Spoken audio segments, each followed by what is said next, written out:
സ്തോത്രം. ഹല്ലേലൂയ. തുടർന്നുള്ള അല്പസമയം നമുക്ക് ദൈവവചനത്തിൽ നിന്ന് വിശേഷ സങ്കീർത്തനത്തിൽ നിന്ന് അല്പസമയം നമുക്ക് ശ്രവിപ്പാനായിട്ട് വിശേഷാൽ പ്രതീഷ് പാസ്റ്ററെ മുന്നോട്ട് അതിനായിട്ട് ക്ഷണിക്കുന്നു. തുടർന്നുള്ള അല്പസമയം നമുക്ക് സങ്കീർത്തനം ശ്രവിക്കാൻ എല്ലാവരും ദിവസത്തിൽ എഴുന്നേറ്റ് നിന്ന് സങ്കീർത്തന ഭാഗത്ത് നിന്ന് നമുക്ക് വായിച്ച് ഹല്ലേലൂയ ദൈവത്തെ മഹത്വപ്പെടുത്താൻ കർത്താവ് സഹായിക്കട്ടെ. 50-ാം സങ്കീർത്തനം നമുക്ക് വാക്യപ്രതിവാക്യമായി വായിച്ച് ദൈവത്തെ മഹത്വപ്പെടുത്താം. സങ്കീർത്തനം 50.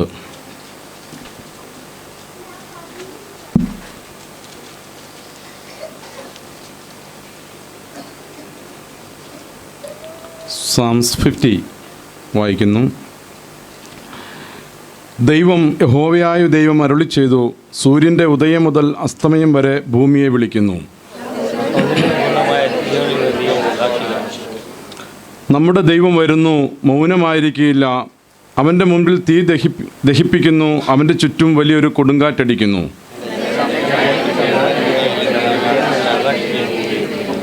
യാഗം കഴിച്ച് എന്നോട് നിയമം ചെയ്തവരായ എൻ്റെ വിശുദ്ധന്മാരെ എൻ്റെ അടുക്കൽ കൂട്ടുവിൻ. എൻ്റെ ജനമേ കേൾക്ക, ഞാൻ സംസാരിക്കും. ഇസ്രായേലേ, ഞാൻ നിന്നോട് സാക്ഷീകരിക്കും.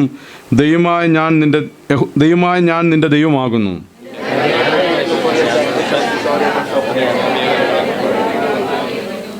നിന്റെ വീട്ടിൽ നിന്ന് കാളയെയോ നിന്റെ തൊഴുത്തിൽ നിന്ന് കോലാട്ടുകൊറ്റന്മാരെയോ ഞാൻ എടുക്കുകയില്ല.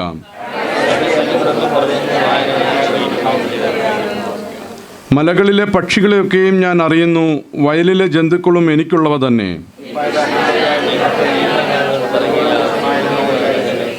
ഞാൻ കാളകളുടെ മാംസം തിന്നുമോ, കോലാട്ടുകൊറ്റന്മാരുടെ രക്തം കുടിക്കുമോ?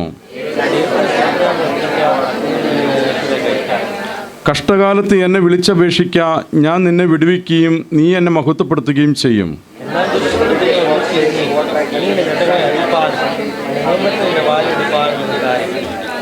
നീ ശാസനയെ വെറുത്ത് എൻ്റെ വചനങ്ങളെ നിന്റെ പുറകിൽ എറിഞ്ഞു കളയുന്നുവല്ലോ.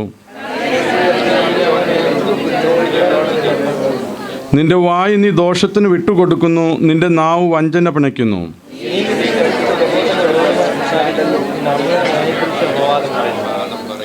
ഇവ നീ ചെയ്തു, ഞാൻ മിണ്ടാതിരിക്കിയാൽ ഞാൻ നിന്നെപ്പോലെ ഉള്ളവനെന്നു നീ നിരൂപിച്ചു. എന്നാൽ ഞാൻ നിന്നെ ശാസിച്ചു, നിന്റെ കണ്ണിൻ മുമ്പിൽ അവയെ നിരത്തിവെക്കും. അടുത്ത 2 വാക്യങ്ങൾ നമുക്ക് ചേർന്ന് വായിക്കാം. ദൈവത്തെ മറക്കുന്നവരെ ഇത് ഓർത്തുകൊള്ളുവിൻ, അല്ലെങ്കിൽ ഞാൻ നിങ്ങളെ കീറിക്കളയും. വിടിയിപ്പാൻ ആരുമുണ്ടാകുകയില്ല. സ്തോത്രം എന്ന യാഗം അർപ്പിക്കുന്നവൻ എന്നെ മഹത്വപ്പെടുത്തുന്നു. തൻ്റെ നടപ്പിനെ ക്രമപ്പെടുത്തുന്നവന് ഞാൻ ദൈവത്തിൻ്റെ രക്ഷയെ കാണിക്കും. ദൈവസന്നിധിയിലേക്ക് നമ്മെ തന്നെ ഒരല്പസമയം സമർപ്പിച്ചുകൊണ്ട് കർത്താവ് നടത്തിയ വിധങ്ങളെ ഓർത്തുകൊണ്ടും ദൈവത്തിൻ്റെ സ്നേഹത്തെ ഓർത്തുകൊണ്ടും ദൈവം നമുക്ക് വേണ്ടി കരുതിയ വഴികളെ ഓർത്തുകൊണ്ടും അവൻ്റെ വിശ്വസ്തതയെ ഓർത്തുകൊണ്ടും അല്പസമയമൊന്ന് നമുക്ക് ദൈവത്തിന് നന്ദി പറയുവാനായിട്ട് നമ്മെ തന്നെ ദൈവകരങ്ങളിലേക്ക് സമർപ്പിക്കാം. സ്തോത്രയാഗം അർപ്പിക്കുവാൻ വേണ്ടിയാണ് നാം ഇന്ന് ദൈവസന്നിധിയിലായിരിക്കുന്നത്. ദൈവത്തിൻ്റെ മഹത്വകരമായ പ്രവൃത്തികളെ ധ്യാനിക്കുമ്പോൾ കർത്താവിന് സ്തുതികൾ പറയുവാനല്ലാതെ, ദൈവത്തിന് നന്ദി അർപ്പിക്കുവാനല്ലാതെ മറ്റൊന്നും നമുക്ക് ചെയ്യുവാനായിട്ടില്ലല്ലോ. ഇന്ന് ഈ സന്ധ്യാസമയം ദൈവസന്നിധിയിലേക്ക് നമ്മെ തന്നെ ഏൽപ്പിച്ചു കൊടുത്ത്, കർത്താവേ, നീ ഞങ്ങളെ നടത്തിയ വിധങ്ങളെ ഓർത്ത് ഞങ്ങൾ ദൈവത്തിന് നന്ദി പറയുന്നു എന്ന് ഓരോരുത്തരും ഹൃദയത്തിൻ്റെ ആഴത്തിൽ നിന്ന് അല്പസമയം ഒന്ന് ദൈവത്തെ സ്തുതിക്കുവാനായിട്ട്, ഹല്ലേലൂയ ഹല്ലേലൂയ ഹല്ലേലൂയ, ദൈവത്തിന് നന്ദി പറയുവാനായിട്ട്, ദൈവത്തിന് മഹത്വം കരയേറ്റുവാനായിട്ട്, അവൻ്റെ പ്രവൃത്തികളെ ധ്യാനിച്ച് ദൈവത്തിന് നന്ദി കരയേറ്റുവാനായിട്ട് നമ്മെ തന്നെ ദൈവകരങ്ങളിലേക്ക് സമർപ്പിക്കാം. Hallelujah hallelujah hallelujah. ഈ ഒരു ഞായറാഴ്ചയുടെ ഈ ദിനം നമ്മൾ കണ്ടിരിക്കുമ്പോൾ, കഴിഞ്ഞ ഞായറാഴ്ച കണ്ട പലരും ഇന്ന് കാണാതെ ലോകത്ത് നിന്ന് മാറ്റപ്പെട്ടു പോയിട്ടുണ്ട്. പലരും രോഗക്കിടക്കയിലായി തീർന്നിട്ടുണ്ട്. പലരുടെ ജീവിതത്തിനും ഒരുപാട് അനർത്ഥങ്ങളും നഷ്ടങ്ങളും വന്നിട്ടുണ്ട്. എന്നാൽ സർവ്വകൃപാലുവായ ദൈവം നമ്മെ ഓരോരുത്തരെയും തൻ്റെ കരങ്ങളിൽ ഭദ്രമായി പരിപാലിച്ച്, നമ്മെ സൂക്ഷിച്ച്, നമ്മുടെ കുഞ്ഞുങ്ങളെ സൂക്ഷിച്ച്, നമ്മുടെ മാതാപിതാക്കളെ സൂക്ഷിച്ച്, നമുക്ക് വേണ്ടതൊക്കെ തന്ന് നമ്മളെ നടത്തിയ ദൈവത്തിന് ഇന്ന് പകൽ ഹൃദയത്തിൻ്റെ അന്തർഭാഗത്ത് നിന്നുകൊണ്ട്, കർത്താവേ, ഞാൻ അങ്ങയെ സ്തുതിക്കുന്നു, നിന്റെ പ്രവൃത്തികളെ ഓർത്ത് ഞാൻ അങ്ങേക്ക് നന്ദി പറയുന്നു എന്ന് ആത്മാർത്ഥമായി നമുക്ക് ദൈവത്തോട് പറയുവാൻ ഒരല്പസമയം ഹല്ലേലൂയ എല്ലാം മറന്ന് ദൈവത്തിൻ്റെ സന്നിധിയിൽ അർപ്പിക്കുവാൻ നമ്മെ തന്നെ ദൈവകരങ്ങളിലേക്ക് ഏൽപ്പിക്കാം. Hallelujah hallelujah hallelujah. Praise the Lord praise the Lord praise the Lord praise the Lord. പരിശുദ്ധനെ, നന്ദിയോടെ വാഴ്ത്തുന്ന കർത്താവേ, സ്തുതികളുമേൽ വസിക്കുന്നവനെ, രാജാതിരാജാ കർത്താവേ, സർവമഹത്വത്തിനും യോഗ്യനായവനെ ഞങ്ങൾ അങ്ങേ സ്തുതിക്കുന്നു കർത്താവേ. എല്ലാ മഹത്വവും, എല്ലാ പുകഴ്ചയും, എല്ലാ ആരാധനയും ഞങ്ങൾ കർത്താവിന് അർപ്പിക്കുന്നു. Hallelujah, hallelujah, hallelujah. Praise the Lord, praise the Lord, praise the Lord, praise the Lord. പരിശുദ്ധനായ ദൈവമേ, സ്വർഗീയ പിതാവേ, നന്ദിയോടെ ഞങ്ങൾ അങ്ങേ സ്തുതിക്കുന്നു കർത്താവേ. ഈ അനുഗ്രഹിക്കപ്പെട്ട ഈ നല്ല ഞായറാഴ്ച ഞങ്ങൾ നിൻ്റെ സന്നിധിയിലേക്ക് വരുമ്പോൾ കർത്താവെ, അവിടെ ഞങ്ങളെ നടത്തിയ വിധങ്ങളെ ഓർത്തും ദൈവത്തിൻ്റെ മഹത്വകരമായ പ്രവൃത്തികളെ ധ്യാനിച്ചും കർത്താവിന് ഞങ്ങൾ നന്ദി പറയുന്നു ദൈവമേ. ദൈവം ഞങ്ങൾക്ക് ചെയ്ത എല്ലാ ഉപകാരങ്ങളെയും ഓർത്ത് കർത്താവിന് ഞങ്ങൾ സ്തുതികൾ അർപ്പിക്കുന്നു. ദൈവസന്നിധിയിലായിരിക്കുന്ന ഓരോരുത്തരെയും കർത്താവയോട് അനുഗ്രഹിക്കുമാറാകണമെന്ന് പ്രാർത്ഥിക്കുന്നു. ഞങ്ങളുടെ ആവശ്യം ഞങ്ങൾക്ക് ദൈവത്തിന് മഹത്വം പറയുവാനല്ലാതെ, അങ്ങേക്ക് നന്ദി പറയുവാനല്ലാതെ മറ്റൊന്നും കർത്താവ് ഞങ്ങളുടെ ജീവിതത്തിൽ അവശേഷിക്കുന്നില്ലല്ലോ. ഇന്ന് പകൽ കർത്താവെ, അവ ദൈവത്തിൻ്റെ സന്നിധി ഞങ്ങൾ പൂർണ്ണമായി സമർപ്പിക്കുന്നു. കർത്താവെ, ഞങ്ങളുടെ ജീവിതത്തിൻ്റെ അവസാന നിമിഷം വരെ, അവസാന ശ്വാസം വരെയും അങ്ങേക്ക് വേണ്ടി, അങ്ങയുടെ നാമത്തിന് മഹത്വത്തിന് വേണ്ടി ആയിരിക്കാൻ ഞങ്ങളെയെല്ലാം സഹായിക്കുമാറാകണമെന്ന് പ്രാർത്ഥിക്കുന്നു. വായിച്ച സങ്കീർത്തനത്തെ കർത്താവ് അനുഗ്രഹിക്കുമാറാകണം. ആലോചനകളെ കർത്താവ് നൽകി തരുമാറാകണം. അത് ഗ്രഹിക്കുവാനും അംഗീകരിക്കുവാനും സ്വീകരിക്കുവാനും അതും പ്രകാരം ജീവിപ്പാനും ഞങ്ങൾക്ക് കൃപ തരുമാറാകണമെന്ന് അങ്ങയോട് ഞങ്ങൾ പ്രാർത്ഥിക്കുന്നു. തിരുസന്നിധിയിലേക്ക് ഞങ്ങളെ സമർപ്പിക്കുന്നു പിതാവേ. അങ്ങ് ഞങ്ങളുടെ പ്രാർത്ഥന കേട്ടതിനായി സ്തോത്രം. യേശുവിൻ നാമത്തിൽ തന്നെ സ്വർഗീയ നല്ല പിതാവേ, ആമേൻ. സ്തോത്രം. എല്ലാവർക്കും ദൈവസ്ഥനിലിരിക്കാം.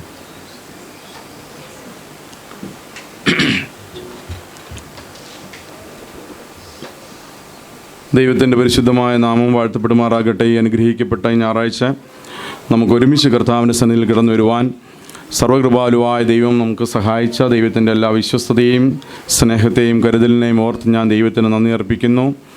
കർത്തൃസന്നിധിയിലായിരിക്കുന്ന ബഹുമാനീയരായിരിക്കുന്ന എല്ലാ ദൈവദാസന്മാർക്കും ദൈവമക്കൾക്കും വേഗം വരുന്നവനായ യേശുക്രിസ്തുവിൻ്റെ നാമത്തിലുള്ള എൻ്റെ സ്നേഹവന്ദനത്തെ ഞാൻ പ്രാരംഭമായി അറിയിക്കുന്നു.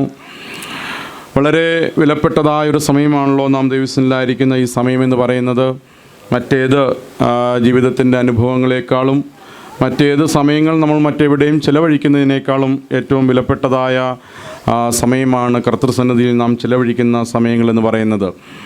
ഇന്ന് പകലിൽ നമുക്ക് അങ്ങനെ ദൈവസന്നിധിയിലേക്ക് കടന്നു വരുവാൻ, കർത്താവിൻ്റെ മുമ്പാകെ സമയങ്ങളെ ചെലവഴിക്കുവാൻ ആയുസ്സും ആരോഗ്യവും ദൈവകൃപയും തന്ന കർത്താവിന് എല്ലാ മഹത്വവും പുകഴ്ചയും അർപ്പിക്കുവാനായിട്ട് കർത്താവ് നമ്മെ സഹായിക്കുമാറാകട്ടെ. ദൈവത്തിൻ്റെ കൃപ നമ്മളോടെല്ലാവരോടും കൂടെ ഇരിക്കുമാറാകട്ടെ എന്ന് ഞാൻ പ്രാരംഭമായി ആഗ്രഹിക്കുകയും പ്രാർത്ഥിക്കുകയും ചെയ്യുന്നു. സങ്കീർത്തന ഭാഗത്തിലേക്ക് നമ്മുടെ ശ്രദ്ധയെ വേഗം കൊണ്ടുവരാനായിട്ട് ഞാൻ ആഗ്രഹിക്കുന്നു. 50-ാം സങ്കീർത്തനമാണല്ലോ നാം ഇന്ന് പകൽ വായിക്കുവാനായിട്ട് ഇടയായിത്തീർന്നത്. ഈ സങ്കീർത്തനം നമ്മൾ വാക്യപ്രതിവാക്യമായി വായിച്ചുവെങ്കിലും നിങ്ങൾക്ക് പരിചിതമായ സങ്കീർത്തനമാണ് എന്നുള്ളത് എനിക്കറിയാം. ഇന്ന് പകൽ നാം വായിച്ചതിൽ കൂടെയും ഈ സങ്കീർത്തന വാക്യങ്ങൾ പറഞ്ഞു പോകുന്ന, അല്ലെങ്കിൽ സങ്കീർത്തനക്കാരൻ പങ്കുവയ്ക്കുന്ന ദൈവികമായ കാര്യങ്ങൾ എന്ത് എന്നുള്ളത് ഏതൊരു സാധാരണക്കാരനും ഏതൊരു വായനക്കാരനും മനസ്സിലാക്കാൻ കഴിയുന്ന കാര്യങ്ങളാണ്. പ്രധാനമായും ഈ സങ്കീർത്തനത്തിൻ്റെ ആകെ തുകയെന്ന് പറയുന്നത്, അല്ലെങ്കിൽ അതിൻ്റെ കണ്ടൻ്റ് എന്ന് പറയുന്നത് ദൈവത്തിൻ്റെ ഭക്തിയുടെ പ്രത്യേകത, അല്ലെങ്കിൽ യഥാർത്ഥ ദൈവഭക്തിയും ദൈവിക ന്യായവിധിയും എന്തെന്നുള്ളതിനെക്കുറിച്ച് ഈ സങ്കീർത്തനത്തിൽ സങ്കീർത്തനക്കാരൻ വെളിപ്പെടുത്തുന്നതായിട്ട് കാണുവാനായിട്ട് സാധിക്കുന്നുണ്ട്. ദൈവഭക്തിയും ദൈവിക ന്യായവിധിയും എന്നുള്ളതിനെക്കുറിച്ച് നമുക്കറിയാം. ഭക്തി എന്ന് പറയുന്നത് നമ്മുടെ പെന്തക്കോസ്തുകാരുടെ മാത്രം ഒരു കുത്തകയായൊരു കാര്യമല്ല, അല്ലേ?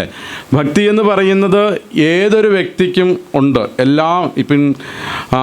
ഇവൻ ഈശ്വരവിശ്വാസി അല്ലാത്തൊരു വ്യക്തിയുടെ ഉള്ളിലും എന്തുണ്ടൊരു ഭക്തിയുണ്ട്, അല്ലേ? ഒരു ബഹുമാനം കൊണ്ടുണ്ടാകുന്ന ഒരു ഭക്തിയുണ്ട്. അല്ലാത്തവർക്കെല്ലാം അവരുടേതായ വിശ്വാസങ്ങളിൽ അധിഷ്ഠിതമായ ഒരു ഭക്തി ഉണ്ടായിരിക്കുമെന്നുള്ളത് കാണും.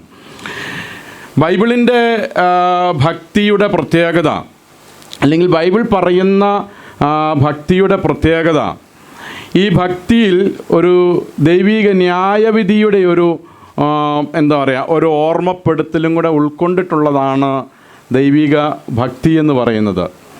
ഇച്ചിരൂടെ പറഞ്ഞു കഴിഞ്ഞാൽ, നാം വിശ്വസിക്കുന്ന വിശ്വാസത്തിൻ്റെ, അല്ലെങ്കിൽ നമ്മുടെ ഭക്തിയുടെ അടിസ്ഥാനം ദൈവത്തിൻ്റെ ഒരു ന്യായവിധി ഉണ്ടെന്നുള്ളൊരു ഓർമ്മപ്പെടുത്തലും കൂടെ നമ്മുടെ കാതുകളിൽ എന്ത് ചെയ്യുന്നുണ്ട്, തരുന്നുണ്ട്. പക്ഷേ നമുക്ക് വെളിയിലുള്ളവർക്ക് അതില്ല. അവരുടെ ഭക്തി എന്ന് പറയുന്നത് എന്താണ്? ആവശ്യങ്ങൾ നടത്തി തരാൻ വേണ്ടിയുള്ള ഒരു ദൈവിക ഭക്തി മാത്രമേ അവർക്ക് ഉള്ളൂ, അല്ലേ? ഹിന്ദു ആയിരിക്കുന്നൊരു വ്യക്തി പിന്നെ ശബരിമലയിൽ പോകുന്നു. അവർ ശബരിമലയിൽ പോകുന്നത്, ശബരിമലയിൽ പോയില്ലെങ്കിൽ ദൈവം കോപിക്കുമെന്ന് വിചാരിച്ചിട്ടാണ് അവർ പോകുന്നത്? ആണോ? അല്ല, അവ അങ്ങനെയല്ല. അവർ ശബരിമലയിൽ പോയില്ലെങ്കിലും ദൈവം കോപിക്കും എന്നുള്ളതോ ദൈവം ശിക്ഷിക്കും എന്നുള്ളതിനെക്കുറിച്ചൊന്നും അവർ ചിന്തിക്കുന്നൊന്നുമില്ല. അത് അവർ ശബരിമലയിൽ പോകണമെന്നുണ്ടാകുന്നൊരു ഭക്തി മാത്രമേ ഉള്ളൂ. അതിനപ്പുറം ഒരു ദൈവിക ന്യായവിധി ഉണ്ടാകുന്നോ എന്നും അവർ ചിന്തിക്കുന്നില്ല. ഓരോന്നും അങ്ങനെ തന്നെയാണ്. പെരുന്നാൾ നടത്തുന്നു. പിന്നെ ആ പള്ളിപ്പെരുന്നാളിന് ആളുകൾ പങ്കെടുക്കുന്നു. ആ പങ്കെടുക്കുന്നതിന് വേണ്ടിയിട്ടാണ് ഓരോ പുണ്യാളന്മാരെ പോയി അവർ മുത്തുന്നു കാര്യങ്ങളൊക്കെ എന്ന് ശിക്ഷിക്കുന്നു പേടിച്ചിട്ടാണോ? അതല്ല, അത് അവരുടെ ഒരു വിശ്വാസത്തിൻ്റെ ഭാഗമായിട്ട് അങ്ങനെ ചെയ്യുന്നേ ഉള്ളൂ. പക്ഷെ നമ്മൾ ദൈവത്തെ സേവിക്കുന്നു. നമ്മുടെ ഭക്തി എന്ന് പറയുന്നത് കേവലം കാര്യങ്ങൾ കണ്ടെടുക്കുക എന്നുള്ളത് മാത്രമല്ല, ദൈവത്തിൽ നിന്ന് കാര്യങ്ങൾ സാധിച്ചെടുക്കുക എന്ന് മാത്രമല്ല നമുക്കുണ്ടായിരിക്കേണ്ടത്. പിന്നെ എന്താ? നമ്മുടെ ദൈവം ആരാണ്? അവൻ ന്യായാധിപതിയായൊരു ദൈവമാണെന്നുള്ളൊരു ബോധ്യം കൂടെ എന്തുണ്ട്? നമ്മുടെ മനസ്സിൽ ഉണ്ട്, അല്ലേ? അതില്ലേ അങ്ങനെ?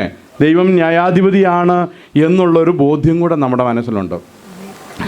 ഈ 50-ാം സങ്കീർത്തനത്തിൻ്റെ 1 മുതൽ താഴോട്ടുള്ള വാക്യങ്ങളിലേക്ക് നമ്മൾ വരുമ്പോൾ 8 വരെയുള്ള വാക്യങ്ങളിൽ നമുക്ക് കാണാനായിട്ട് സാധിക്കുന്നത്, 7 വരെയുള്ള വാക്യങ്ങളിൽ ദൈവത്തിൻ്റെ ന്യായവിധിയുടെ പ്രത്യേകതകൾ, ദൈവം ആരാണെന്നുള്ളതിനെക്കുറിച്ച് വ്യക്തമായിട്ട് പറയുകയാണ്. 1-ാം വാക്യത്തിൽ നിങ്ങളാണ്, ദൈവം യഹോവയായ ദൈവം എന്ത് ചെയ്തു?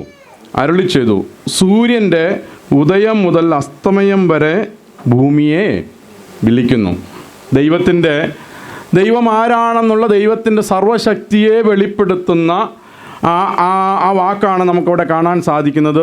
സൂര്യൻ്റെ ഉദയം മുതൽ അസ്തമയം വരെ എന്ത് ചെയ്യുന്നു? ഭൂമിയെ അവൻ വിളിക്കുന്നു എന്ന് പറഞ്ഞു കഴിഞ്ഞാൽ നമുക്കറിയാം, ഒരു ദിവസം ആരംഭിക്കുന്നത് നമ്മൾ ജൂയിഷ് കലണ്ടർ അല്ലാത്തതുകൊണ്ട് നമ്മൾ നേരം വിളിക്കുന്ന, അല്ലേ? അവിടം തൊട്ടാണ് നമ്മുടെ ഒരു പ്രഭാതം ആരംഭിക്കുന്നത്, അല്ലേ? ഒരു ദിവസം ആരംഭിക്കുന്നത്. അങ്ങനെ ഈ നേരം വെളുക്കുമ്പോൾ തൊട്ട് രാത്രിയാകുന്ന, സൂര്യൻ അസ്തമിക്കുന്ന സമയം വരെ, ഇരുട്ടാകുന്ന സമയം വരത്തേക്കും, ഇരുട്ടിന് ശേഷമുള്ള നമുക്കറിയാം നമ്മുടെ ഉറക്കം. അതാണ് അവിടെ പറയുന്നത്. ഈ ഉണർന്നിരിക്കുന്ന ഒരു സമയമുണ്ടല്ലോ, മനുഷ്യൻ പ്രവർത്തന നിരതമായിരിക്കുന്ന ഒരു സമയം, മനുഷ്യൻ സഞ്ചരിക്കുന്ന സമയം, മനുഷ്യൻ്റെ ജീവിതത്തിൻ്റെ സഞ്ചാര മേഖലകൾ ഉൾപ്പെടുന്ന ആ ഒരു പ്രവൃത്തിയുടെ സമയം.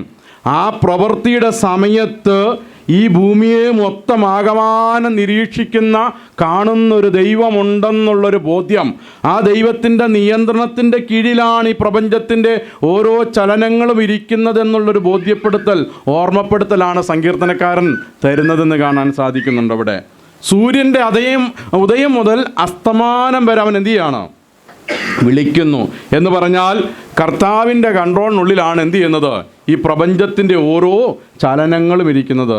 ഈ സൂര്യനും ചന്ദ്രനും ഇല്ലെങ്കിൽ ഭൂമിക്ക് നിലനിൽപ്പുണ്ടോ? ഇല്ല. സൂര്യനും ചന്ദ്രനും ഇല്ലെങ്കിൽ ഈ ഭൂമിക്ക് ഒരു നിലനിൽപ്പുമില്ല. അപ്പോൾ അതിനകത്ത് ഇച്ചിരൂടെ കടന്നങ്ങ് പറഞ്ഞാൽ ഇത്രയേ ഉള്ളൂ. ഈ ഭൂമിയുടെ നിലനിൽപ്പ് പോലും എങ്ങനെയാണ്? അവൻ്റെ കൺട്രോളിനുള്ളിലാണുള്ളത്. ആ ഭൂമി വസിക്കുന്ന എൻ്റെയും നിങ്ങളുടെയും ഓരോ ചലനങ്ങൾ പോലും ആഴത്തിൽ അറിയുന്ന ഒരു ദൈവത്തിൻ്റെ കരങ്ങളിലാണെന്നുള്ളൊരു ബോധ്യം, ഒരു ഓർമ്മപ്പെടുത്തൽ എപ്പോഴും എൻ്റെ നിങ്ങളുടെ മനസ്സിലുണ്ടായിരിക്കണം. പലപ്പോഴും നമ്മളത് മറന്നു പോകുന്നവരാണ്. അതുകൊണ്ടാണല്ലോ നമ്മൾ അല്ലേ ഈ സങ്കടപ്പെടുന്നത്, അതുപോലെ തന്നെ നിരാശ വരുന്നത്, ആശങ്ക വരുന്നത്. ഇതൊക്കെ എന്തുകൊണ്ടാണ്? ഇങ്ങനെ ഒരു ദൈവം ഉണ്ടെന്നുള്ളത് ചില സമയങ്ങളിൽ നമ്മൾ എന്തു ചെയ്യും? മറന്നുപോകും, അല്ലേ? ദൈവം അറിയുന്നുണ്ട്, ദൈവം കാണുന്നുണ്ട്, ദൈവം പ്രവർത്തിക്കുന്നുണ്ടെന്നുള്ള ആ ബോധ്യങ്ങളൊക്കെ ചില സമയങ്ങളിൽ നമ്മൾ എന്തു ചെയ്യും? നമ്മുടെ മൈൻഡിൽ നിന്ന് പോകും, മൈൻഡ് ഔട്ടായി പോകും നമ്മൾ പലപ്പോഴും. അങ്ങനെ വരുന്നതല്ല ശരിയായ ഭക്തി എന്ന് പറയുന്നത്. എന്താണ് ശരിയായ ഭക്തി എന്ന് പറയുന്നത്? എൻ്റെ എഴുന്നേൽക്കുന്ന സമയം മുതൽ ഞാൻ കിടക്കുന്ന സമയം വരെയും എന്നെ അറിയുന്നൊരു ദൈവമുണ്ടെന്നുള്ള ഒരു ഓർമ്മപ്പെടുത്തൽ, തിരിച്ചറിവ്, അതിനകത്ത് നമുക്ക് ജീവിക്കാനായിട്ട് കഴിയണമെന്നുള്ളതാണ് സങ്കീർത്തനക്കാരൻ ആഗ്രഹിക്കുന്നത്. ആ ഒരു ജീവിതത്തിന് വേണ്ടിയാണ് ദൈവം നമ്മളെ വിളിച്ചിരിക്കുന്നത്. ഞാൻ ആദ്യം പറഞ്ഞല്ലോ, ഈ ഭക്തി എന്ന് പറയുന്നതും ഈ ന്യായവിധി എന്ന് പറയുന്നതും ഇതൊരു ശരിക്കും ഒന്നിച്ചു കൊണ്ടുപോകേണ്ട ഒരു വാക്കാണ്. ഭക്തിയിൽ ശരിക്കും ഭക്തി നമുക്കുണ്ടായാൽ ന്യായവിധിയെക്കുറിച്ചുള്ള ഭയം നമ്മളിൽ നിന്ന് എന്ത് ചെയ്യും? മാറിപ്പോകും, അല്ലേ? ശരിക്കും ഭക്തി ഉണ്ടായാൽ ന്യായവിധിയെക്കുറിച്ച് ഒരുവൻ എന്ത് ചെയ്യേണ്ട കാര്യമില്ല, ചിന്തിക്കേണ്ട കാര്യമില്ല. ഉണ്ടോ? ഒരു വീട്ടിൽ തല്ലുന്നൊരപ്പനുണ്ടെന്നിരിക്കട്ടെ, അപ്പൻ ശിക്ഷിക്കുന്നൊരപ്പനാണ്. പക്ഷെ കാര്യത്തിനെ ശിക്ഷിക്കുള്ളൂ എന്നിരിക്കട്ടെ, കാര്യത്തിന് മാത്രമേ ശിക്ഷിക്കുള്ളൂ. വളരെ കൃത്യമായ കാരണങ്ങളൊരു കാര്യത്തിന് ശിക്ഷിക്കുന്നൊരു പിതാവ് വീട്ടിലുണ്ടെന്നിരിക്കട്ടെ. മക്കൾ കുരുത്തക്കേടുള്ള മക്കളാണെന്നിരിക്കട്ടെ. ആ മക്കൾ ജീവിക്കുന്ന കാലം മുഴുവൻ എങ്ങനെ ജീവിക്കണം? പേടിച്ച് തന്നെ ജീവിക്കണം, അല്ലേ? അങ്ങനെയല്ലേ? അല്ലെങ്കിൽ പിന്നെ വീട്ടിൽ നിന്ന് ഇറങ്ങി പോകേണ്ടി വരും നമ്മൾ, അല്ലേ? പേടിച്ച് തന്നെ ജീവിക്കേണ്ടി വരും. എന്താ? അപ്പൻ ശിക്ഷിക്കും, പക്ഷെ എൻ്റെ കയ്യിലിരിപ്പ് എന്താണ്? മോശമാണ്, മോശം തന്നെയാണ്. തല്ല് കിട്ടാനുള്ളത് എൻ്റെ കയ്യിലുള്ളൂ. അപ്പോൾ ഏത് സമയത്തും എനിക്ക് എന്ത് പ്രതീക്ഷിക്കാം? തല്ല് പ്രതീക്ഷിക്കാം. അപ്പോൾ എന്താവും? സ്വാഭാവികമായിട്ടും പേടിച്ച് ജീവിക്കണം. അപ്പോൾ ഒരു 1-2 വർഷം കഴിഞ്ഞപ്പോൾ മകൻ തീരുമാനിക്കുകയാണ്, ഈ പോക്ക് പോയാൽ ഞാൻ അപ്പൻ്റെ വടി ഒടിച്ചൊടിച്ച് മടുക്കും, അതുകൊണ്ട് നന്നായേക്കാം, ശരിയായേക്കാം എന്ന് ചിന്തിക്കാതിരിക്കട്ടെ. ആൾ തൻ്റെ സ്വഭാവം ടോട്ടലി ചേഞ്ച് ചെയ്തു, കംപ്ലീറ്റ്. ഇതുവരെ ഉണ്ടായിരുന്നതെല്ലാം മാറ്റി അപ്പൻ്റെ സ്വഭാവം മനസ്സിലാക്കിയിട്ട് ജീവിക്കാൻ തീരുമാനിച്ചെന്നിരിക്കട്ടെ. അവന് പിന്നെ പേടിക്കണോ? വേണ്ട, അല്ലേ? അവനറിയാം ഇന്നത് ചെയ്താൽ ആരടിക്കും? അപ്പനടിക്കും. അപ്പോൾ അത് ചെയ്യണ്ടെന്ന് വെച്ചാൽ മതി. ഇന്നത് പറഞ്ഞാൽ അപ്പൻ എന്ത് ചെയ്യും? ഇഷ്ടപ്പെടത്തില്ല, അതുകൊണ്ട് അത് ഞാൻ പറയില്ല. ഈ തീരുമാനങ്ങൾ എടുക്കുന്നവന് പേടിച്ച് ജീവിക്കണോ? വേണ്ട. അപ്പോൾ ഈ ശരിയായ ഭക്തിയുള്ളവന്, നല്ല ഭക്തി സൂക്ഷിക്കുന്നവൻ എന്തിനെക്കുറിച്ച് ചിന്തിക്കണ്ട? ന്യായവിധിയെക്കുറിച്ച് ചിന്തിക്കണ്ട. നമ്മൾ ഈ ന്യായാസനം, ദൈവം ന്യായാധിപതി എന്നൊക്കെ പറയുമ്പം നമ്മുടെ മുന്നിൽ വരുന്ന ചിത്രം എന്താണെന്നറിയാം? ദൈവം ന്യായാധിപതി എന്ന് പറയുമ്പം എന്തായിരിക്കും നമ്മുടെ മുന്നിലെ ചിത്രം എന്ന് പറയുന്നത്? ഒന്ന് പറഞ്ഞേ. നിങ്ങളുടെ മുന്നിൽ അല്ല, ഇതൊക്കെ നിങ്ങൾ ചിലപ്പോൾ തുടങ്ങും, ദൈവം ന്യായാധിപതിയാണ്, ദൈവം അല്ലേ, ദൈവം ശിക്ഷിക്കുന്നവനാണ്. ഇങ്ങനെ ഞാൻ പറയുമ്പോൾ നിങ്ങളുടെ മുന്നിൽ വരുന്ന ചിത്രം എന്തായിരിക്കും? ദൈവത്തെക്കുറിച്ചുള്ള ചിത്രം ഒന്ന് പറഞ്ഞേ. ഇരിക്കുന്നു, റിയലാണ്, അതിനകത്തൊരു തെറ്റില്ല, അത് തന്നെയാണ്. സിംഹാസനത്തിലിരിക്കുന്നു. പിന്നെ ആകെ ഒരാൾക്ക് ദൈവം ന്യായാധിപനാണെന്നുള്ളതിനെക്കുറിച്ച് ഇപ്പോഴാണ് ആദ്യമായിട്ട് കേൾക്കുന്നതെന്ന് തന്നെ, അല്ലേ? ഞാൻ പറയാം, ദൈവം ഇങ്ങനെ ന്യായാസനത്തിലിരിക്കുന്നു, നമ്മളെല്ലാം മുന്നേ പോയി നിൽക്കുന്നു, ദൈവം ഇങ്ങനെ വിളിച്ചെന്ത് ചെയ്യുന്നു? ശിക്ഷിച്ചു വിടുന്നു. അതിനപ്പുറത്തേക്ക് നമ്മൾ എന്ത് ചെയ്യുന്നില്ല, ചിന്തിക്കില്ല. അപ്പോൾ ദൈവത്തെ ഈ ശിക്ഷിക്കാൻ വേണ്ടി ന്യായാസനത്തിലിരിക്കുന്ന ഒരു ജഡ്ജിയെ പോലെയാണ് നമ്മൾ കാണുന്നത്. പക്ഷെ ശരിയായ ന്യായാസനം എന്ന് പറയുന്നത് അങ്ങനെയല്ല. ന്യായാസനം, ആ വാക്ക് തന്നെ അർത്ഥം എന്താണ്? ന്യായമായി ശിക്ഷിക്കാൻ വേണ്ടി ഇരിക്കുന്നവെന്നാണ്, അല്ലേ? തെറ്റുള്ളവനെ മാത്രമേ എന്ത് ചെയ്യുന്നുള്ളൂ? അവിടെ ശിക്ഷിക്കുന്നുള്ളൂ. നന്മ ചെയ്തവൻ അവന് ചെയ്ത പ്രവൃത്തിക്കൊക്കെയാണ് എന്ത് ചെയ്യുന്നത്? പ്രതിഫലം കൊടുക്കുക. അപ്പം നമ്മൾ ഈ ദൈവമക്കളാവുന്ന നമ്മൾ ദൈവത്തെ ഭയപ്പെടേണ്ടത് ദൈവം എന്നെ ശിക്ഷിക്കൂ എന്നുള്ള ഭയത്തിലല്ല നമ്മൾ ജീവിക്കേണ്ടത്. അങ്ങനെ ജീവിക്കുന്നുണ്ടെങ്കിൽ കയ്യിലിരിപ്പ് എന്താണ്? മോശമാണ്. അതാണ് അതിനകത്ത് യാഥാർത്ഥ്യം. ദൈവം ശിക്ഷിക്കുമെന്ന് എപ്പോഴും പേടിച്ചുകൊണ്ടിരിക്കുന്നുണ്ടെങ്കിൽ അതിനർത്ഥം കയ്യിലിരിപ്പ് മോശം. അങ്ങനെ കയ്യിലിരിപ്പ് മോശമാകാൻ വേണ്ടിയല്ല ദൈവം നമ്മളെ രക്ഷിച്ചിരിക്കുന്നത്, അല്ലേ? നമ്മൾ ദൈവമക്കളാകാൻ വേണ്ടിയാണ് ദൈവം നമ്മളെ രക്ഷിച്ചിരിക്കുന്നത്. നല്ലത് ചെയ്യാൻ വേണ്ടിയാണ് ദൈവം നമ്മളെ വിളിച്ചിരിക്കുന്നത്. ഈ യോഹന്നാൻ്റെ ലേഖനത്തിലൊരു വാക്യമുണ്ട്, ദൈവത്തിൽ നിന്ന് ജനിച്ചവനാരും എന്ത് ചെയ്യുന്നില്ല? പാപം ചെയ്യുന്നില്ല. അങ്ങനെയാണ് പറഞ്ഞിരിക്കുന്നത്. ഈ ജനന സംബന്ധമായിട്ടുള്ള ഒരു പ്രശ്നമുണ്ട് നമുക്ക്, ജനറ്റിക്കലായിട്ടുള്ള തകരാറെന്ന് പറയാറില്ലേ? ഈ ചില കൊച്ചുങ്ങൾക്ക് അല്ലേ, അല്ലെങ്കിൽ ജനിക്കുമ്പോൾ ഉണ്ടാകുന്ന തകരാറ് മൂലം ശാരീരികമായ ക്ലേശങ്ങൾ വരുന്നുണ്ട്. ചിലർക്ക് പിന്നെ അതല്ലാതെ സ്വാഭാവികമായിട്ടുള്ള സ്വഭാവ വൈകല്യങ്ങളുണ്ടാകാം. ഇതൊക്കെ എന്താണ്? ജനറ്റിക്കലായിട്ടുണ്ടാകുന്ന അല്ലെങ്കിൽ ജനിതകപരമായിട്ടുണ്ടാകുന്ന മാറ്റങ്ങളുടെ ഭാഗമായിട്ടുണ്ടാകുന്നതാണ് എന്നുള്ളതുപോലെ നമ്മുടെ ജനനം ശരിയല്ലെങ്കിൽ എന്തായിരിക്കും? ആ ജനിച്ചപ്പോൾ ഉണ്ടാകേണ്ട മാറ്റം വേണ്ട രീതിയിൽ ഉണ്ടായില്ലെങ്കിൽ എന്തുണ്ടാവും? നമ്മുടെ ജീവിതത്തിൽ ആകമാനം അതിൻ്റെ ഒരു പ്രതിഫലനം ഉണ്ടാകും, അല്ലേ? ശരിയായൊരു മാറ്റം നമ്മളിൽ വരില്ല. ഞാൻ പറഞ്ഞു വന്നത്, നമ്മൾ ദൈവത്തെ സ്നേഹിക്കണം, ആഴമായി സ്നേഹിക്കണം. ആ സ്നേഹത്തിൽ നിന്ന് എന്ത് ചെയ്യണം? നമ്മളിൽ നിന്ന് ഭയം മാറിപ്പോകണം. നമ്മൾ വായിക്കുന്നുണ്ടെങ്കിലേ, തികഞ്ഞ സ്നേഹം എന്ത് ചെയ്യുന്നത്? ഭയത്തെ പുറത്താക്കും, അല്ലേ? തികഞ്ഞ സ്നേഹം എന്താ? ഈ ഭയം എന്ന് പറഞ്ഞു കഴിഞ്ഞാൽ ഇരുട്ടത്ത് സഞ്ചരിക്കാനുള്ള പേടിയാണോ? ഇരുട്ടത്ത് സഞ്ചരിക്കാനുള്ള പേടിയാണോ അവിടെ പറഞ്ഞിരിക്കുന്നത്? അല്ല. തികഞ്ഞ സ്നേഹം ഭയത്തെ പുറത്താക്കുന്നു എന്ന് പറഞ്ഞു കഴിഞ്ഞാൽ ദൈവം എന്നെ ശിക്ഷിക്കുമെന്നുള്ള ഭയം ഉണ്ടല്ലോ, ആ ഭയം എന്നാൽ നമ്മൾ മാറുകയാണ്. ദൈവം എന്നെ സ്നേഹിക്കുന്നു എന്ന തിരിച്ചറിവിലേക്ക് നമ്മൾ എന്ത് ചെയ്യും? വരും അല്ലേ? ആ ഒരു കൺസെപ്റ്റിലേക്ക് വരും. ദൈവം എന്നെ സ്നേഹിക്കുന്നു, ദൈവം എന്നെ കരുതുന്നു, ദൈവം എനിക്ക് വേണ്ടി ഉണ്ടെന്നുള്ള ആ ഒരു തിരിച്ചറിവിലേക്ക് നമുക്ക് വന്നെത്താനായിട്ട് കഴിയും. അപ്പോൾ ഈ ഭക്തി ശരിയായ ഭക്തിയാണെങ്കിൽ എന്തു ചെയ്യും? ജഡ്ജ്മെൻറ്റിനെ കുറിച്ചുള്ള ഭയം നമ്മളിൽ നിന്ന് മാറിപ്പോവും. ഇനി ഈ ഭക്തി ചിലർ ഉഴപ്പം മട്ടി കണ്ടു കഴിഞ്ഞു കഴിഞ്ഞാൽ അവർക്കും ഇതിനെക്കുറിച്ച് ചിന്താഗതി ഉണ്ടാവില്ല. എന്തിനെക്കുറിച്ച്? ന്യായവിധിയെക്കുറിച്ച്. ചിലർ കണ്ടിട്ടില്ലേ, സഭാ ഹാളിൽ വരും, നല്ല പ്രാർത്ഥനയും കാര്യങ്ങളൊക്കെ നടത്തും, എല്ലാ കാര്യങ്ങളും പങ്കെടുക്കും, പക്ഷേ പുറത്തിറങ്ങിക്കഴിഞ്ഞാൽ ആരും കാണാതെ പോയിട്ട് എന്ത് ചെയ്യും? വീഡിയോ വലിക്കുന്ന അങ്ങനെയുള്ളവരെ ഞാനും കണ്ടിട്ടുണ്ട്. നിങ്ങൾ കണ്ടിട്ടുണ്ടാവില്ല, അതിനുള്ള യോഗം നിങ്ങൾക്ക് കിട്ടിയിട്ടില്ല, പക്ഷേ എനിക്ക് കിട്ടിയിട്ടുണ്ട്, ഞാൻ കണ്ടിട്ടുണ്ട്. അങ്ങനെയുള്ളവർ പുറത്തിറങ്ങി എന്ത് ചെയ്യും? വീടി വലിക്കും, ആരും കാണാണ്ട് ചെയ്യുന്നതാണ്. ഹോളിലും വരും, എല്ലാ കാര്യങ്ങളും ചെയ്യും, ഓക്കെയാണ്, പക്കയാണ്, പക്ഷേ അവരെന്ത് ചെയ്യും? വീട് വലിക്കും. അതൊരു ഉദാഹരണം ഞാൻ പറഞ്ഞുള്ളൂ. അങ്ങനെ പലതും ചെയ്യുന്ന പലരും എന്തുണ്ട്? അവരുടെ പ്രത്യേകത എന്താണെന്നറിയോ? ഭക്തിയുണ്ട് എന്ന് പറയുകയും പക്ഷെ അവരെന്തിനെ മറന്നിരിക്കുന്നു? ദൈവഭയം അല്ലെങ്കിൽ ദൈവത്തിൻ്റെ ന്യായവിധിയെക്കുറിച്ചുള്ള ഭയം അവരിൽ നിന്ന് മാറിപ്പോയിരിക്കുന്നു അല്ലേ? എവിടെയാണ് ഞാനും നിങ്ങൾ നിൽക്കുന്നത് എന്നുള്ളൊരു ഒരു ഒരു ഒരു ഒരു ഒരു സ്വയവിമർശനം ഇന്ന് പകൽ നമുക്ക് ദൈവസന്നിധിയിലെടുക്കാം. നമുക്ക് നമ്മുടെ ദൈവത്തെ ആഴമായി സ്നേഹിക്കാനായിട്ടാണ് നമുക്ക് കഴിയേണ്ടത്. എന്നെ ദൈവം ശിക്ഷിക്കും എന്നുള്ള ബോധ്യത്തിൽ അങ്ങനെ ജീവിക്കാനായിട്ടല്ല നമ്മൾ ജീവിക്കേണ്ടത് അല്ലേ? കത്തോലിക്കർ മരിക്കുന്ന സമയം വരെ പെടും, പാപികളായ ഞങ്ങൾക്ക് വേണ്ടി അപേക്ഷിക്കണമേ. അവർ മരിക്കുമ്പോഴും അത് തന്നെ പ്രാർത്ഥിച്ചാണ് അവർ പോകുന്നത് അല്ലേ? ഒരിക്കലും അവർക്ക് പാപത്തിൽ നിന്നൊരു മോചനമില്ല. അങ്ങനല്ല, മറിച്ച് ഒരു ഭക്തി ദൈവം നമുക്ക് തന്നിട്ടുണ്ടെങ്കിൽ ആ ഭക്തിയുടെ അവസാനം എന്ന് പറയുന്നത് സ്നേഹവാനായ ഒരു ദൈവത്തെ ജീവിതത്തിൻ്റെ അനുഭവങ്ങളിൽ ആഴത്തിൽ അറിയാൻ കഴിയുന്ന, അടുത്തറിയാൻ കഴിയുന്ന, ഒരു സ്നേഹിതനെ പോലെ ദൈവത്തെ ആഴത്തിൽ മനസ്സിലാക്കാൻ കഴിയുന്ന ഒരു ജീവിതത്തിലേക്ക് വരാൻ കഴിയുക എന്നുള്ളതാണ് നമ്മുടെ ജീവിതത്തിൻ്റെ ഏറ്റവും വലിയൊരു മാറ്റം എന്ന് പറയുന്നത്.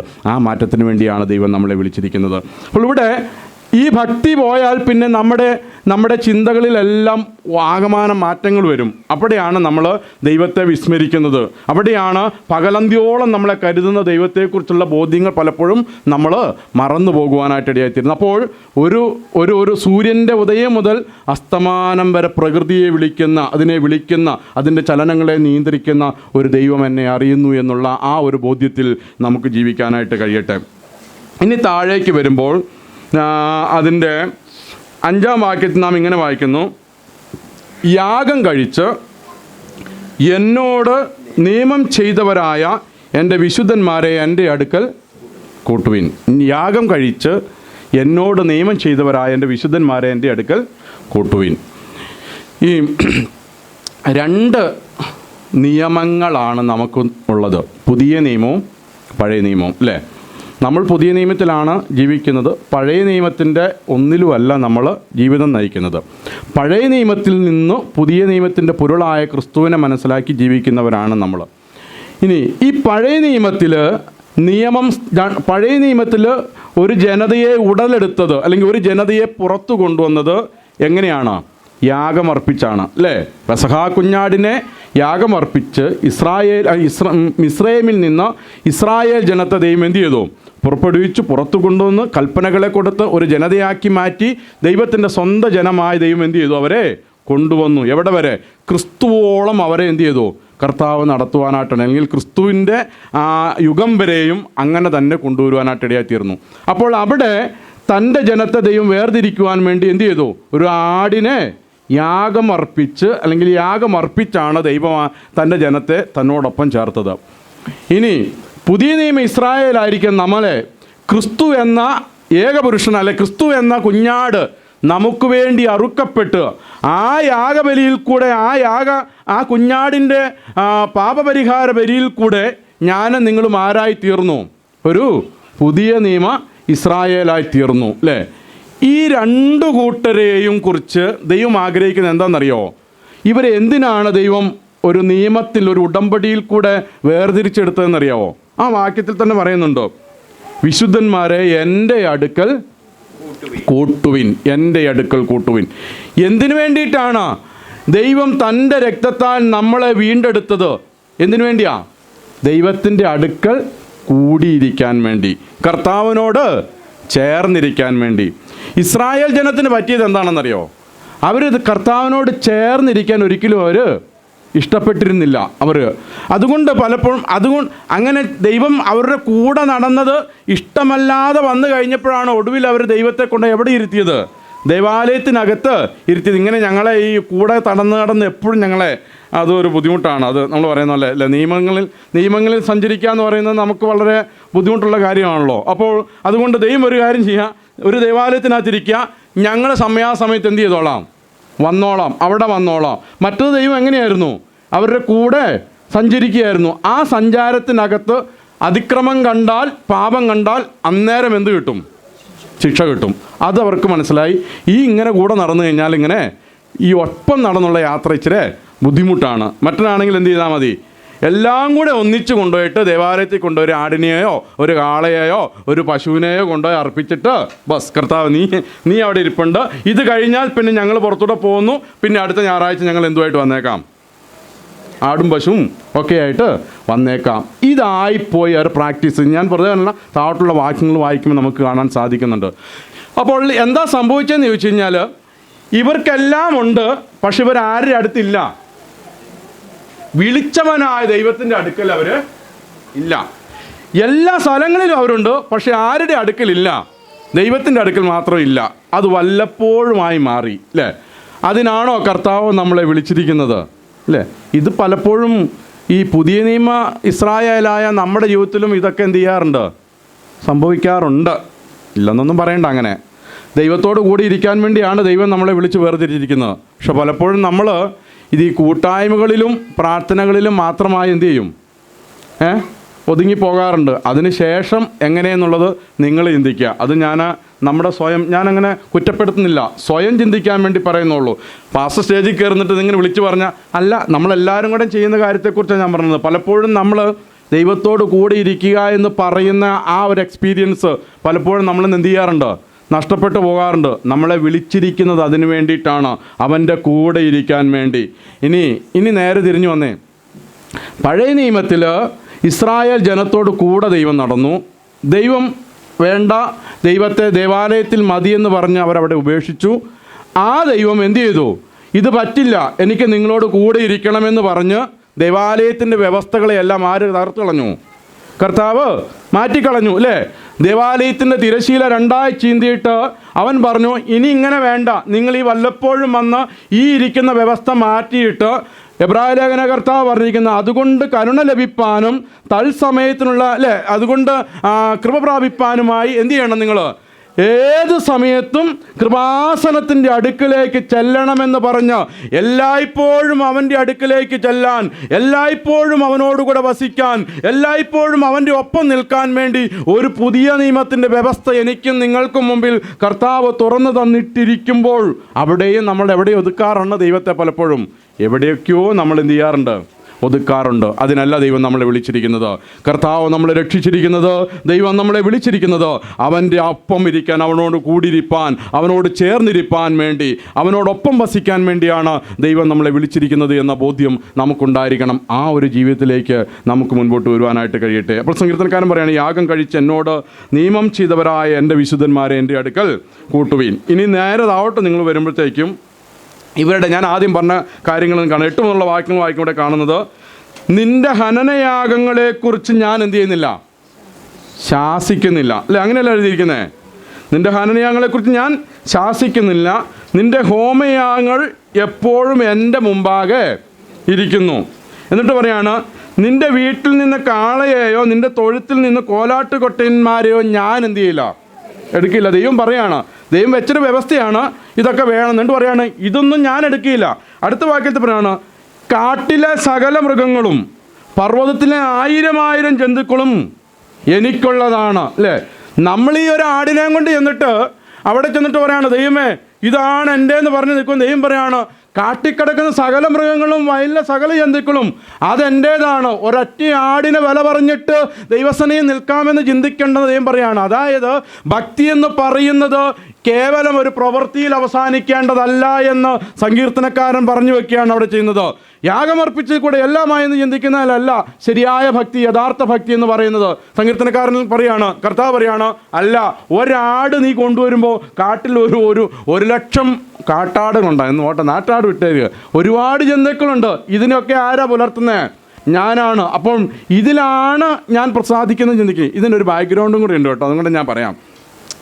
ഈ യാഗമെന്ന് പറയുന്നത് ഈ യഹൂദന്മാരുടെ മാത്രം ഉണ്ടായിരുന്ന, ഞാൻ പറഞ്ഞിട്ടുള്ളതാണ്, അവരുടെ മാത്രം ഒരു കൾച്ചർ ആയിരുന്നില്ല അത്. ഈ ഏൻഷ്യൻ്റ് ആയിട്ടുണ്ടായിരുന്ന എല്ലാ മതങ്ങളിലും എന്തുണ്ടായിരുന്നു? യാഗമുണ്ടായിരുന്നു. അതെല്ലാ മതങ്ങളും നമുക്ക് കാണാം. അപ്പോൾ അന്നത്തെ സമൂഹത്തിൽ എല്ലായിടത്തും യാഗങ്ങളുണ്ടായിരുന്നു. അപ്പോൾ ഇവർ വിശ്വസിച്ചിരുന്നത് എന്നാന്ന് വെച്ച് കഴിഞ്ഞാൽ, ഈ യാഗം അർപ്പിച്ചു കഴിഞ്ഞ് കഴിഞ്ഞാൽ ദൈവം വന്നിട്ട് തിന്നിട്ട് പോവുകയാണെന്നാണ് അന്നത്തെ യഹൂദന്മാരല്ല, അന്നത്തെ മറ്റ് ആളുകൾ വിശ്വസിച്ചിരുന്നത്. ദൈവം പ്രസാദിക്കുന്നു എന്ന് പറയുന്നത് ദൈവം വന്ന് ഇത് കഴിച്ചിട്ട് പോവാണ് എന്നൊരു വിശ്വാസമാണ്. നമുക്ക് വിശന്നിരിക്കുകയാണല്ലോ ദൈവം. അപ്പോൾ നമ്മളിത് കൊടുക്കുന്നു, ദൈവം വിശം മാറ്റുന്നു, പോകുന്നു. അങ്ങനെയാണ് അവരുടെ കൺസെപ്റ്റ്. അപ്പോൾ ദൈവത്തിന് ഇത് കിട്ടിയില്ലെങ്കിൽ അങ്ങ് ഒരു ബുദ്ധിമുട്ട് പോലെയാണെന്ന് അവർ വിചാരിച്ചുകൊണ്ടിരുന്നത്. അങ്ങനെയാണ് ഇവർ യാഗം അർപ്പിക്കുന്നത്. അപ്പോൾ അങ്ങനെ ഒരു പ്രാക്ടീസ് പോലെ ആർക്കായി മാറിയത്? യഹൂദനും അല്ലെങ്കിൽ ഇസ്രായേൽ മക്കൾക്കും ഇതൊരു നോർമൽ പ്രാക്ടീസ് പോലെ, ഇത് എന്താ പറയുക, ഇതിങ്ങനെ കൊണ്ടുപോയി അർപ്പിച്ചാൽ മാത്രമേ ശരിയാകുള്ളൂ എന്നുള്ള ചിന്താഗതിയിലേക്ക് അവർ വന്നു. അപ്പോൾ കർത്താവ് പറയണം, അങ്ങനെയല്ല, എനിക്ക് വേണ്ടത് നിങ്ങളുടെ ആടുകളെയും കാളകളെയും അല്ല, മറിച്ച് കർത്താവ് അവിടെ പറയുന്ന മറ്റൊരു വാക്യമുണ്ട്. അതിൻ്റെ 23-ാം വാക്യം നാം ഇങ്ങനെ വായിക്കുന്നു, സ്തോത്രയാഗം, അല്ലേ?